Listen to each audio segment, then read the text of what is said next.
Oh God, we come this morning listening to your ancient word, but trying to hear in it a fresh and living word for us today, believing that you are still speaking. And so we ask that the words of my mouth and the meditations of all of our hearts would be pleasing to you. And where we depart from your Spirit, O God, may that quickly fall away. Amen. Well, I wonder who the peacekeeper is or was in your family. I bet you can think of someone right off the bat, because every family system usually has someone who likes to suck all the air, all the oxygen out of a conflict, tries to squelch it down. But here's a harder question for you. Who is or are the peacemakers in your family? Now, we've talked before about the difference between peacemaking versus peacekeeping. Peacemaking is an entirely different proposition, right, from peacekeeping. Imagine, if you will, that a family or community is a pond. Well, the peacekeepers are looking at the surface. And if the surface isn't calm, they'll do anything in their power to restore calm there to the surface. But the peacemakers are those who dive below the surface, who look at what's going on underneath, the roots of the problems. Sometimes peacemakers temporarily disturb the surface in their efforts to create a more lasting, deeper peace, because they're drawing those tensions down at the roots up to the surface.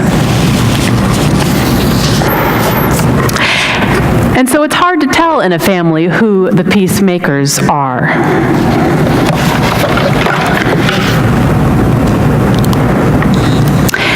Peacemaking takes truth tellers. It takes the ones who can name what is going on in the room.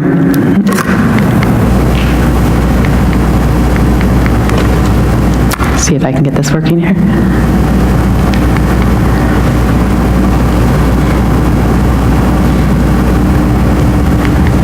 Rich, can you go ahead to the sermon? Thank you. There we go.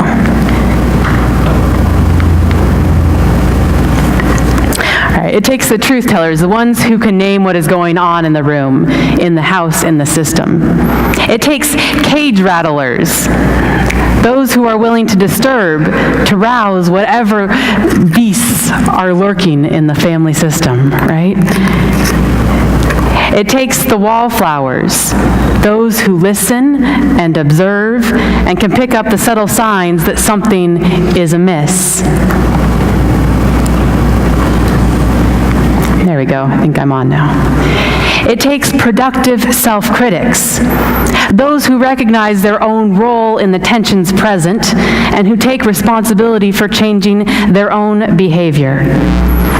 It takes the wise sages, those who know either from years of experience or just intuition or research what the best solutions are for the problem. It takes adapters, those who can look around and read a room and tell what's needed right then. It takes helpers and servers, those who insert kindness, love, tenderness, and mercy, those who notice the needs around them and strive to fill them, those who notice who's been hurt and needs help. It takes fierce advocates, those who can go to bat for those who are being harmed, especially if they're unable to speak for themselves.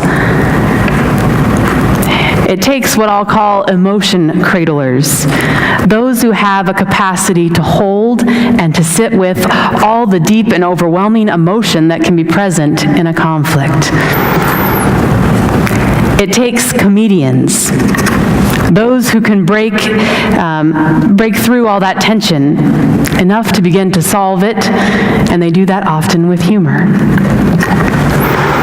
And one that's not on here, it takes people who can help others experience and understand empathy for one another. My brother Scott was great at this in our family. Whenever there was a conflict between two people, he'd go and sit with one and let them just spew out all their feelings and rants about the other one, and he would listen, and then he'd go and sit with the other and let them rant about the other person, and then he'd just kind of quietly say to one or go to the other and say, I think so-and-so might be feeling this way, or have you thought about maybe how they interpreted this a little different? And he was that wonderful empathy bridge.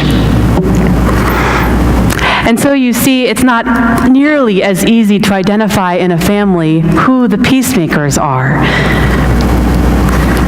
Just as personalities in a family or a community or the world can spiral together in unhealthy and unproductive ways down a path of destruction, so personalities can also collaborate to create peace. Today we get to hear an unusual story. It's unusual not in the sense that it's a rare story. I'm sure there's a lot of stories like this. It's unusual in the sense that these kind of stories are undertold, especially in the Bible. In fact, the lectionary, that weekly cycle of readings that most churches follow and we usually follow, never even highlights this story. We hear all sorts of stories about David, but never this one about Abigail. Today we get to hear about Abigail, who is a peacemaker. It's a woman who is brokering peace between two angry men. You see, I told you, it's not a rare story.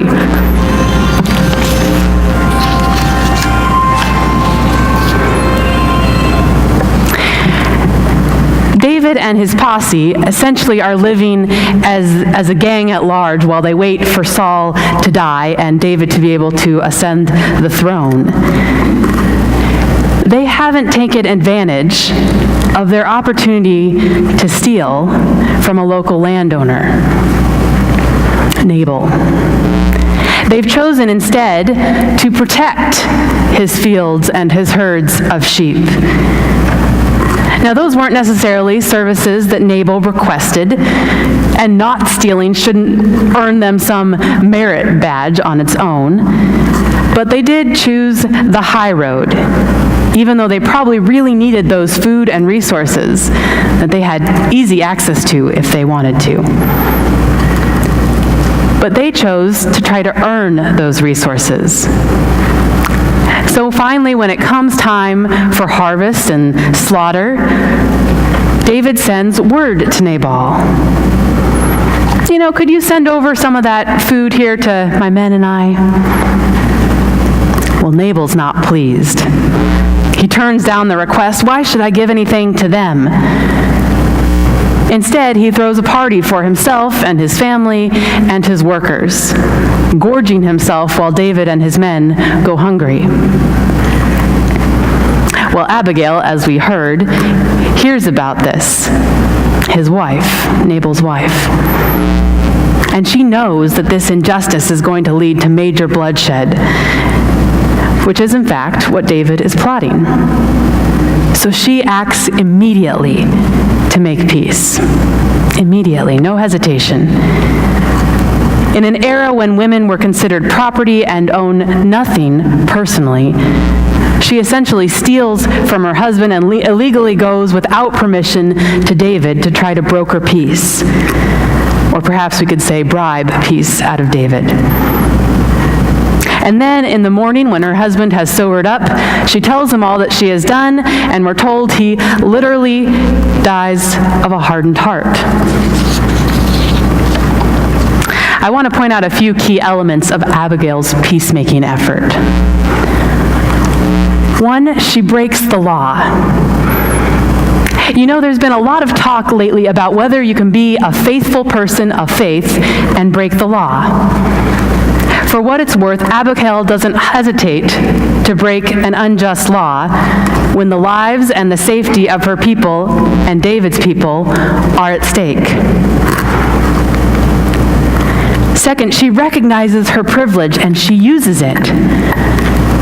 Now, Abigail may have been a woman in a man's world where she has nothing, and that where she's just a small part of Nabal's property holdings, but she recognizes that unique position she's in to act in the situation, that she has more agency than that servant that came to her very upset about what he had heard Nabal was going to do. Third, she takes personal risk. Now, can you imagine what would have happened if Abigail had gone and told Nabal what she had done when he was drunk? Or even if she had told him sober, but he hadn't fallen over with a heart attack. Choosing to broker peace in this instance was choosing to risk her own life. Fourth, she appeals to compassion. She reminds David of what is at stake. She reminds him of the cost of bloodshed, the cost of violence, what the long-term effects are going to be. And she asks him to think if it's really worth it. Fifth, she speaks truth to power. Now, I'm not sure if it would have been more terrifying to talk to David or to Nabal. She's kind of getting in the middle of this barroom brawl between two guys. Finally, she brings food. Wow, don't we in the church know the power of food? Peace is found through sharing and through welcome, through hospitality. I wonder what it would look like if our country followed that philosophy for world peace right now. Abigail has a lot to teach us about peacemaking. Oops. Can you go back there? Since Jesus himself is understood in the Gospels to be out of the Davidic lineage, out of David's lineage, she takes her place alongside Tamar and Rahab, Ruth, Bathsheba, Mary, and many other women as one of those women who helps to usher in the Christ, the King of Peace, into the world. An unusual story in our biblical narrative? Yes, it is. But in reality, I imagine it was not such an uncommon one. Last week, I heard another unusual story in the news. Again, not unusual because it's a rare occurrence, but a story that's unusual because it's undertold in the media. I found out that the Islamic Society of Tampa Bay has offered the federal government to take in all of the migrant children who have been separated from their families, including paying travel expenses and working to reunite them as quickly as possible. Let's watch a clip of the press conference.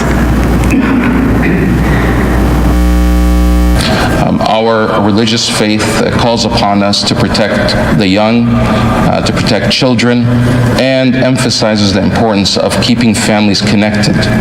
In fact, there is a strong tradition in our faith that our Prophet Muhammad, peace be upon him, had once said that there's a grave punishment for the person that separates a child from their mother. And in that spirit, we're coming forward to offer a solution to the crisis right here at the Islamic Society of Tampa Bay area. We are stepping forward and offering to host all 2,300 migrant children that are currently in detention, all of them. And this hosting also includes the cost of transportation. We've secured the pledges from local community members as well as business individuals that have pledged to cover the cost of the transportation and to bring them here to Tampa Bay. And we have hundreds of Muslim families that are prepared to host these children in their homes at their own cost, with the goal that they will continue to be taken care of and hosted until they can be reunified with their parents or their next of kin. Our ultimate goal is to protect the children. These children continue to be housed and locked up into these detention centers, which we find to be unacceptable. Some of them as young as 8 months old. This will be completely self-funded by the community here in Tampa and will not cost the government anything. What we want to do is, with this solution, we're calling on the Trump administration as well as the Department of Homeland Security to take immediate steps to release these children and to work out the logistics with us to be able to transport them here to the Tampa Bay area.